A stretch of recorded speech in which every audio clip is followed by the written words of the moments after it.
السلام عليكم، ازيكم حبايبي؟ عاملين ايه؟ يا رب تكونوا بخير.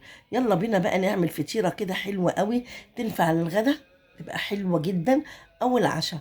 وهنحشيها باي حشوات عندنا من التلاجة.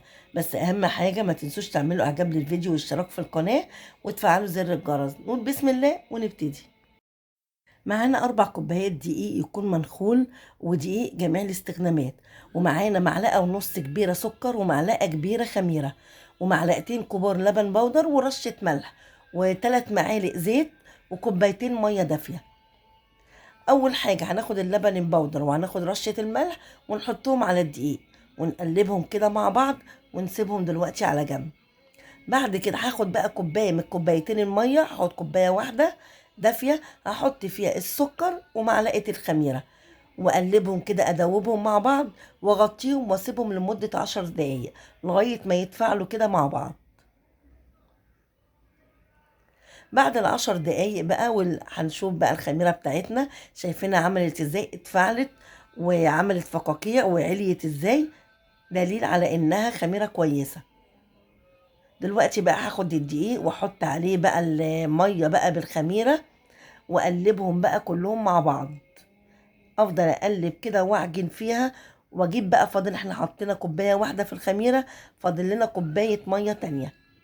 هسيب المعلقه وبحب اعجن بقى بايدي حلو قوي.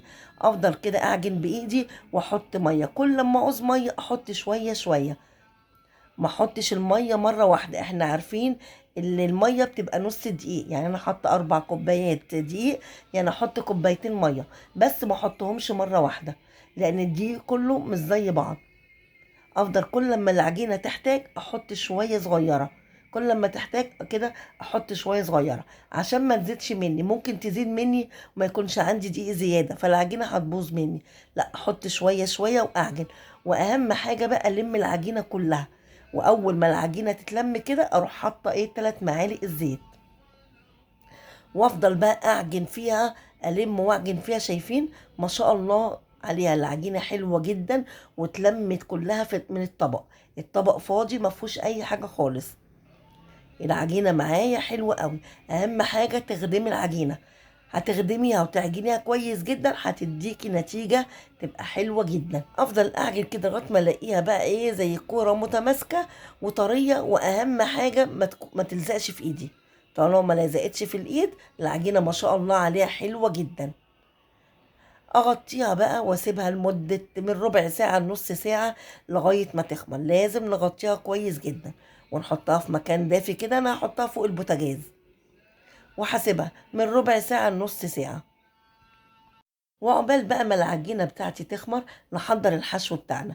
انا لقيت عندي في التلاجة حتتين فراخ جاهزين مستويين جاهزين، فرحت واخداهم مقطعاهم مكعبات صغيرة، ورحت جايبة فلفل الوان احمر واخضر واصفر وقطعتهم، وبصلايه برضو قطعتها شرايح رفيعه، وحطيتهم على النار مع شويه زيت وشوحتهم قلبتهم تقلبتين بس، وحطيت عليهم الفراخ كده زي ما انتوا شايفين، وهحط معاهم برضو شوية زيتون. انا مش هحط ملح ولا توابل لان الفراخ زي ما قلت لكم الفراخ مستوية جاهزة، يعني فيها الملح والتوابل بتاعتها، وطبعا الزيتون ممالح، فانا مش هحط ملح ولا اي حاجة خالص.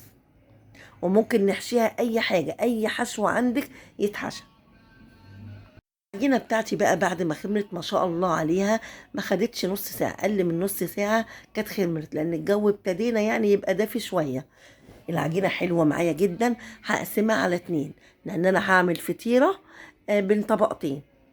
هاخد النص الاولاني كده وهروح فرداه على الرخامه بتاعتي، افرده بقى بايدي كده، وبعد كده اجيب المردنه بتاعتي وافرده بالمردنه. عايزه سمكه ما يبقاش تخين، يعني عايزه الفطيره بتاعتي ما تبقاش لا تخينه ولا رفيعه، تبقى متوسطه، مش عايزاها تخينه ولا رفيعه خالص. اقعد افرد فيها لغايه ما اخلي سمكها يبقى كويس. بعد كده بقى هجيب الصينيه بتاعتي واقيسها على مقاس القرص اللي انا عاملاه. الزيادات دي كلها هروح اقطعها بالسكينه. شايفين العجينه ماشيه معايا حلوه جدا، لا بقى بفرد وبترد معايا ولا اي حاجه، لانها مخدومه كويس جدا ومرتاحه. اهم حاجه نريح العجينه كويس جدا. العجينه بتاعتي زي ما قلت لكم كويس قوي، وهقطعها بقى بالشكل ده وهشيلها بقى على المردنه. واجيب صينيه ادهنها زيت. اهم حاجه ندهن الصينيه زيت عشان العجينه ما تلزقش في الصينيه بتاعتنا. طبعا الزيادات دي كلها اللي بشيلها مش هتترمى، لا هكورها تاني كده وهشيلها على جنب ترتاح شويه كده العجينه في الصينيه. ولازم نفردها كويس اوي، نبططها ونخليها كلها سمك واحد، ما نخليش ناحيه تبقى تخينه وناحيه تبقى رقيقه. نفردها كويس اوي ونشيل بقى الزيادات من الحروف كلها. بعد كده بقى هجيب، بعد ما شلت الزيادات كده من الحروف، هجيب الشوكه بقى ايه واخرمها، علشان مش عايزاها تعلى، لان طبعا هي فيها خميره لما تتحط في النار هتعلى معانا، فانا مش عايزاها تبقى عاليه، عايزاها تبقى فطيره كده سمكها حلو. بعد كده بقى هجيب معلقتين كبار من الكاتشب اللي احنا عاملينه مع بعض في فيديو قبل كده، وهفردهم بقى على العجينه كلها عشان يدي الفطيره طعم حلو. افردهم كده كويس. وبعد كده بقى هجيب الحشو بتاعي. زي ما قلت لكم انا قطع الفراخ كانت عندي في التلاجة، قطعتها مكعبات وحطيتها. انت بقى حطي اي حشو عندك، عندك لحمه معصجه حطي، عندك اي نوع جبنات حطي، عندك بسطرمه، عندك لانشون، اي حاجه حطيها. يعني ما توقفيش نفسك على حاجه، اي حشو موجود عندك في التلاجة. وهرش بقى، انا بعمل حاجه لاولادي بقى، هرش فوقيها كده شويه جبنه موتزاريلا. انا عندي جبنه ميكس موتزاريلا على شيدر، هرش كده شويه. بعد كده بقى افرد القطعه التانية بتاعه العجينه، برضو افردها بنفس السمك بس هصغرها. يعني الجزء الاولاني كان كبير، الجزء ده هصغره شويه. افردها برضو كده سمكها يبقى حلو، واقطع بقى الحروف الزيادات دي كلها، واروح برضو حطها على المردنه، واروح حطاها فوق الحشو.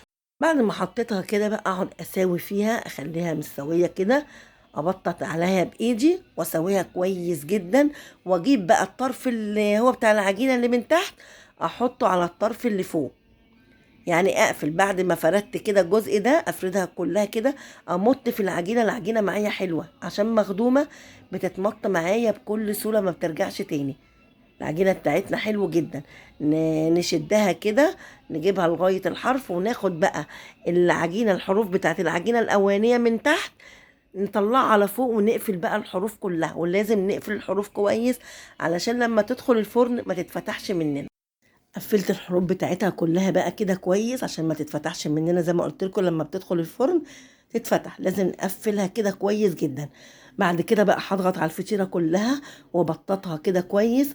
بعد كده بقى بسيف ايدي هروح مقسمة العجينة، هعمل لها تقسيمات كده بالطول وبالعرض، اعملها زي مربعات بتدي شكل، وفي نفس الوقت اقطعها بعد ما تستوي بكل سهولة. زي ما انتم شايفين بسيف الايد كده بكل سهوله، لان العجينه بتاعتنا زي ما قلت لكم مخدومه وحلوه جدا، مش مكلفه وسهله وحلوه جدا.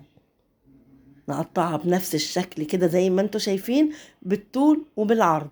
بعد كده بقى هجيب عندي بقى جبنه موتزاريلا او اي نوع جبنه، اي جبنات عندك. وممكن على فكره ما تعمليش الخطوه دي، ممكن تسيبيها زي ما هي ساده. تدهني الوش بشوية لبن، وترش عليها شوية حبة البركة أو سمسم، وتدخليها الفرن. ولو عايزة تعملي الحركة دي ممكن تعمليها، وتجيبي بقى ما بين كل مربع ومربع نحط جبنة موتزاريلا كده نقسم فيها، بتدي شكل وطعم حلو. كده خلصت الصينية بتاعتي بقى، حطيت فيها الجبنة زي ما قلت لكم من كل مربع ومربع، ورشيت فوق الوش شوية سمسم، وممكن لو عندك حبة البركة تبقى حلوة جدا. وهسيبها بقى 10 دقايق كده ترتاح، عقبال بقى ايه ما اشغل الفرن. انا لسه ما شغلتش الفرن، لان انا عامله حسابي ان انا هسيبها اريحها 10 دقايق. عقبال ما ترتاح كده 10 دقايق، هسخن الفرن وادخلها على درجه حراره 180 200، تكون الدرجه عاليه عشان ما تنشفش منك. فضلت بقى مني حته عجينه، اعمل ايه؟ ارميها؟ قلت لا، شغلت دماغي وقلت لا، اعمل بيها بقى اي شكل كده افرح اولادي بيها. رحت جايبه العجينه ومقطعاها كده قطع صغيره، هعملها كده بقى كور صغيره، واقعد ابرم فيها. اعملها ايه؟ زي خيط كده طويل، يبقى رفيع ما يبقاش تخين، زي ما انتوا شايفين. بصي بكل سهوله ابرم ابرم ابرم، اخليها رفيعه جدا. وعملت ايه بقى؟ جبت بطاطسيه كبيره، تكون كده كبيره، قطعتها تخينه مش رفيعه، ورحت محمراها. بعد ما حمرتها رحت رش عليها بقى شوية بهارات من بتاعة البطاطس، والبطاطس تكون تخينة مش رفيعة. ده بقى الهوت دوج بتاعنا. طبعا هو المفروض بيعملوه بالهوت دوج، انا بقى هعمله بالهوت دوج البطاطس. على فكرة كان حلو جدا وجميل جدا جدا جدا. اخد الشريط كده اللي انا عملته والفه بقى على صبع البطاطس بكل سهولة، وانتي بتلف كده شدي في العجينة، ما تخافيش لا بتتقطع ولا حاجة، لان هي مرتاحة معانا كويس جدا. شايفين العجينة ماشية معانا حلوة قوي. الف كده على صبع البطاطس كله، اغطيه لغاية الاخر. ما شاء الله عليه، شايفين الصباع عامل ازاي؟ طبعا هو معوج لان البطاطسايه معوجه، فهو لازم يطلع معوج شويه. شكله حلو جدا. اجيب بقى صينيه مدهونه واحطه في الصينيه، واعمل برضو واحد بنفس الطريقه. اخد كده قطعه من العجينه وهروح برضو برماها، اقعد ابرم ابرم تكون رفيع علشان العجينه معايا تبقى مورقه وحلوه. واجيب برضو صبع البطاطس زي ما قلت لكم تكون تخينه ومتحمره وسايباها تبرد خالص. والف بقى العجينه بتتلف معايا بكل سهوله، اكني ماسكه خيط كده وعمال الف. حلوه جدا. الف كده على الصوبع كله، ونفس الحكايه برضو احطه في الصينيه مع اخواتها، ونعمل برضو واحد تاني بنفس الطريقه. هجيب صوبع كده بطاطس، برضو لازم البطاطس تكون تخينه وتكون بارده، ما تكونش سخنه. رحت بقى واخده حته من العجينه ومقطعاها برضو قطع صغيره، عملت كده كويرات صغيره. وبعد كده الكور رحت مبططاها عاملاها زي الاقراص الصغيره، عاملاها اقراص صغيره جدا وتكون رفيعه مش تخينه. ورصيتهم جنب بعض زي ما انتم شايفين كده، ولفتها هعملها زي الورده بالظبط. الله على الجمال، الله، شايفين؟ ورده بالظبط، طلعت شكل الورده. الله على الجمال، الله الله الله. من ناحيتين طلع شكل الوردة. هروح جايبة سكينة وقسمها بالنص، اطلعهم وردتين. ده شكل تالت بقى. الله على الجمال، جميلة جدا جدا جدا. واحطها في الصينية مع صوابع البطاطس. وهدهن بقى وش الصوابع والورد بقى هدهنه بشوية لبن كده، وهرش من فوق شوية سمسم، وهدخلهم برضو الفرن. ودي بقى شكل الفطيرة بعد ما طلعت من الفرن. الله على الجمال، ريحتها بقى وشكلها حلو جدا. خدت اللون الذهبي وطرية بقى وحلوة جدا جدا. علشان بقى تفضل طرية معانا لازم نغطيها كده بفوطة، نسيبها 10 دقايق لغاية ما تبرد. بعد ما بردت طلعتها من الصينية وقطعتها بالشكل ده. الله على الجمال، العجينة حلوة جدا جدا، طرية وطعمها تحفة. ولا الحشو، ما اشتريناش حاجة، الحشو عندنا من بواقي التلاجة طلعناه وعملنا بيه عجينة وفطيرة. تخيلي بقى الفطيرة دي لو رحت اشتريتيها من بره هتشتريها بمبلغ وقدره، لكن احنا عملنا بحاجات بسيطة فطيرة كبيرة تكفي 3 أو 4 أفراد، وممكن 5 أفراد كمان. وكمان الهوت دوج البطاطس عملناها تحفة تحفة. العجينة حلوة جدا ومورقة بقى وحلوة جدا. جربوها وهتعجبكم إن شاء الله، وولادكم هيفرحوا بيها قوي. بأي بواقي عندك في التلاجة. شايفين العجينة عاملة ازاي؟ العجينة مورقة وطرية جدا وحلوة قوي. متنسوش أهم حاجة تعملوا إعجاب للفيديو واشتراك في القناة وتفعلوا زر الجرس. والسلام عليكم ورحمة الله وبركاته.